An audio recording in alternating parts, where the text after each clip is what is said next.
Acho que isso é uma mochila, na verdade.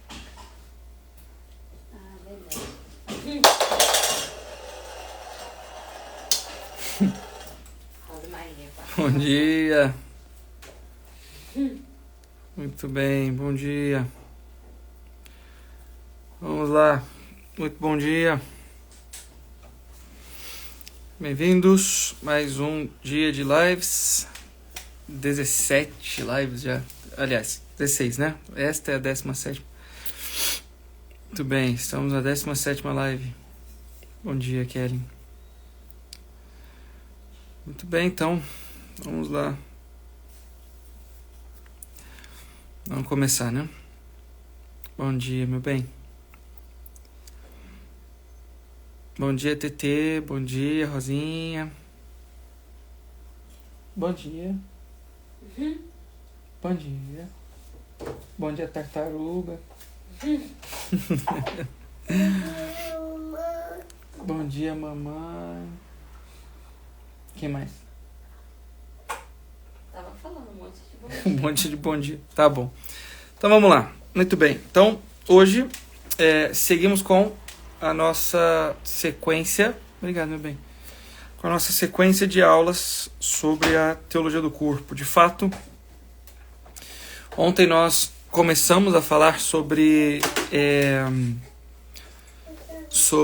o amor humano desde o princípio, né? Mas é hoje que nós vamos dar uma aprofundada ainda maior no tema. A única coisa que nós vimos ontem é que, de fato, o modo de relacionar-se do homem é diverso de todos os outros modos. E a razão pela qual a coisa funciona deste modo é que, de fato, né, o homem ele é criado acima de todo o resto da criação, né? Como um ser superior a todo o resto da criação meramente material. O fato é que o mundo ele se resume em si mesmo, né? E nós falávamos disso quando nós vimos a narrativa do primeiro capítulo. Tudo aquilo que é material, tudo aquilo que está no mundo, de alguma forma, está submetido às leis do mundo. Então, começa e sempre, necessariamente, termina. Mas há no coração do homem uma ânsia por algo que é profunda, assim, absolutamente maior do que tudo isso, né? Se vocês notarem, vocês verão que a experiência o diz de maneira muito simples, assim, né? E nós faremos uma experiência bem legal aqui, ó.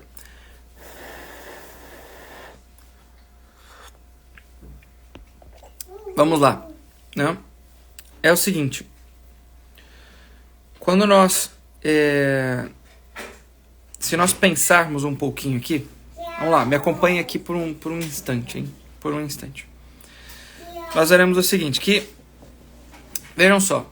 Todas as vezes em que nós vamos a um jantar ou a um almoço, que quer que seja, né? Que as coisas estejam muito boas, assim, muito maravilhosas, que a comida esteja, assim, excelente, né? Existe em nós uma espécie de ânsia para que aquele negócio dure para sempre. Já notou isso? Tipo, está comendo uma coisa muito boa, foi num jantar muito maravilhoso, né? Assim, a coisa muito gostosa. Nossa, aquilo é muito, muito bom, assim. Seria ótimo se isso durasse para sempre, né? Se pudesse comer eternamente aqui esse negócio, ficar para sempre aqui com isso, né? Percebe isso ou não? Já experimentou isso em algum momento? Veja, essa experiência de desejo de eternidade, de perpétua duração de determinada coisa que nós gostamos demais, assim, né? Da qual nós gostamos muito, é uma amostra daquilo que há em nosso coração. Um desejo por aquilo que não passa. Veja, é interessante isso, né? Ao mesmo tempo que a gente senta, come alguma coisa, quer que aquilo dure para sempre porque está muito bom. Se a gente come um pouco mais, a coisa chega, não dá.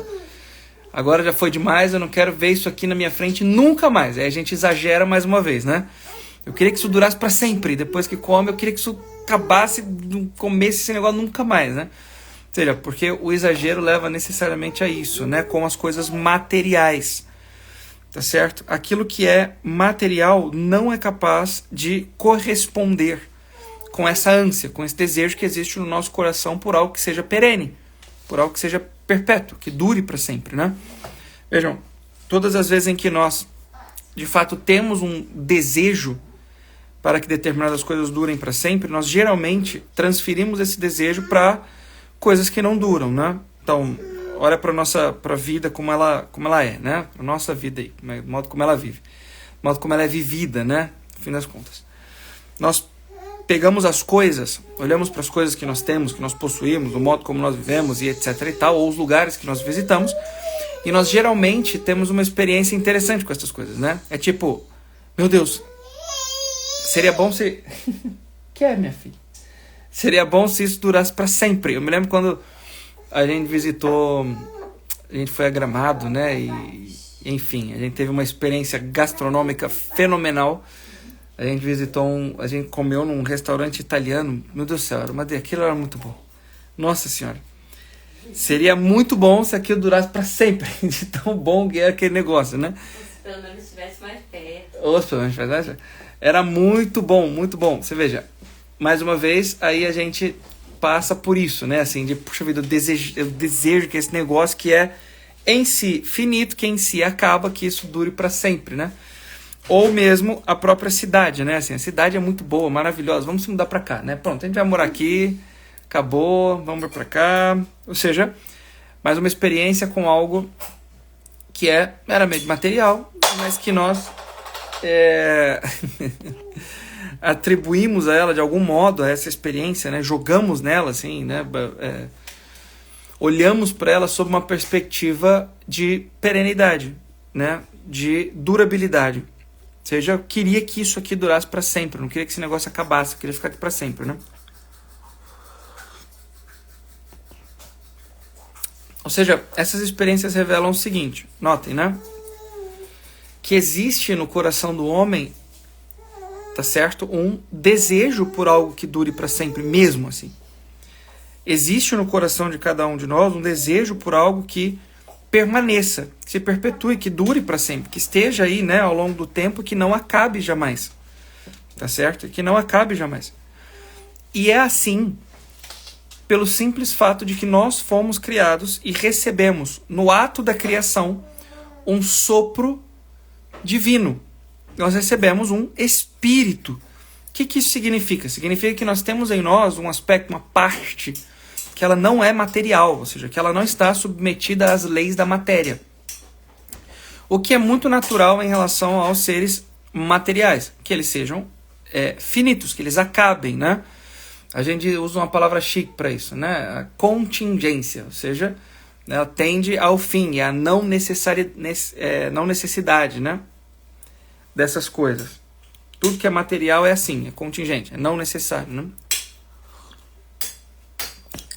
E tende ao fim, certo? É uma lei material. Tudo se corrompe de algum modo e acaba num determinado momento. As coisas funcionam assim no mundo, né? O mundo é deste modo, ele tende ao fim, ele tende a acabar, tá certo?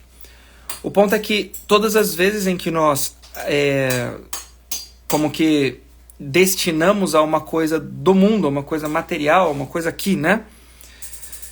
À nossa volta, alguma coisa que experimentamos, que vivemos e assim por diante, esse desejo de perpetuidade, esse desejo de eternidade, nós atribuímos às coisas materiais algo que ela em si mesma não é. E nós colocamos nas coisas uma expectativa que ela não pode, de maneira nenhuma, corresponder. Nada do que é material, nada do que está neste mundo pode corresponder à necessidade ou à maior ânsia do coração do homem, que é o desejo de duração, o desejo de eternidade, o desejo que as coisas se perpetuem e durem, né, ao longo do tempo, tá certo? Independente do tempo, na verdade, né, que elas durem para além do tempo. Esse é o ponto, né, porque o tempo exige um início e um fim sempre, né, um início e um fim, necessariamente. Mas o homem é dotado de um espírito. É a marca no homem de que é a marca no homem daquilo que foi feito. Minha filha, daquilo que foi feito para durar para sempre, tá certo? Muito bem, né? Daquilo que, enfim, deseja, né? Almeja o durável, até me perdi, o durável, né? Aquilo que está para durar para sempre, né? Vejam bem, agora outra coisa, outro ponto importante. Se nós de algum modo colocamos isso no mundo material e o mundo material não pode corresponder, a experiência seguinte com a não correspondência das coisas materiais, das coisas deste mundo em relação a esse desejo, é necessariamente uma frustração. Veja, se você quer uma coisa... Essa é a experiência clássica, né? Assim, sei lá, você está com uma fome absurda e teu prato favorito está para ser servido, você se senta à mesa, o prato é servido, quando você coloca na boca ele está insosso, tá certo? Faltou tempero, não tem sal, né? Ou seja, a experiência é de frustração, sim ou não?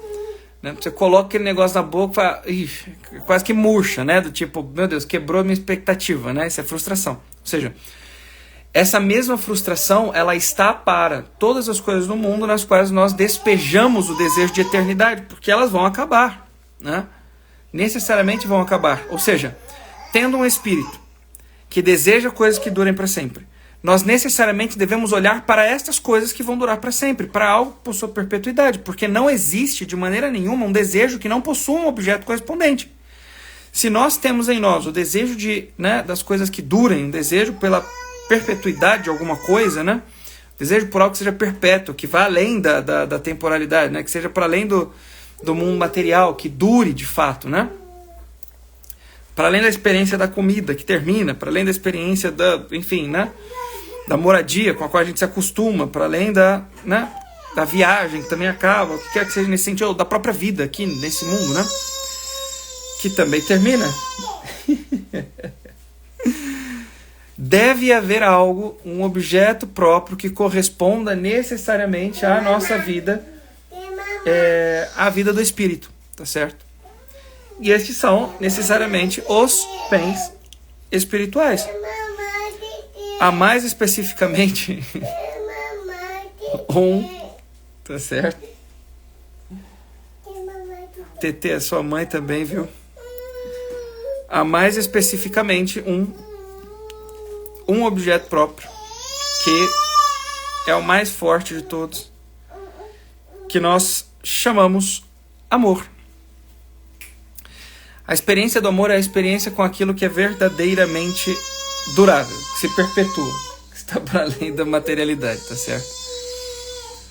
O amor, ele não é algo que começa e que termina. O amor, ele não é uma realidade que está submetida ao tempo, porque o amor é uma realidade do espírito, tá certo? Ele começa, mas ele não tem fim. Por uma razão muito simples, né? A experiência do amor no homem é a marca daquilo que é mais próprio da realidade divina e que o homem pode experimentar e foi chamado a viver no mundo. Nós dissemos que o homem foi criado por amor e para amar. Significa então que o amor está, por assim dizer, no coração do homem enquanto ânsia e como resposta àquelas necessidades mais fundamentais da pessoa humana mesmo, né, enquanto sendo pessoa humana, que é o desejo por algo que se perpetue, que dure, que seja estável, que esteja para além da materialidade, que termina necessariamente. Isso é o amor. O amor humano, ele é diverso, tá certo? Da simples atração. O amor humano mesmo, ele é diverso da simples paixão. O amor humano, ele está para além de toda essa realidade. Tá certo? À medida em que ele é vivido, à medida em que ele é experimentado, tá certo? Ele dá sentido, por assim dizer, né? Tem um sujeito chamado Viktor Frankl, né?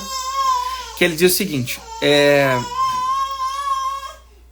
no campo de concentração, no tempo em que ele esteve no campo de concentração, né, em Auschwitz e assim por diante, os companheiros que ele conheceu por lá, que estiveram lá junto com ele, né, os homens que trabalhavam junto com ele lá no campo de concentração, que estiveram como prisioneiros, ele dizia o seguinte, né, o Viktor Frankl a respeito deles: aqueles homens que possuíam, né, algo como que um sentido para as suas vidas, eles resistiam a todo o sofrimento, a toda dor, a toda dificuldade que poderiam enfrentar ali dentro. E isso geralmente estava expresso no amor.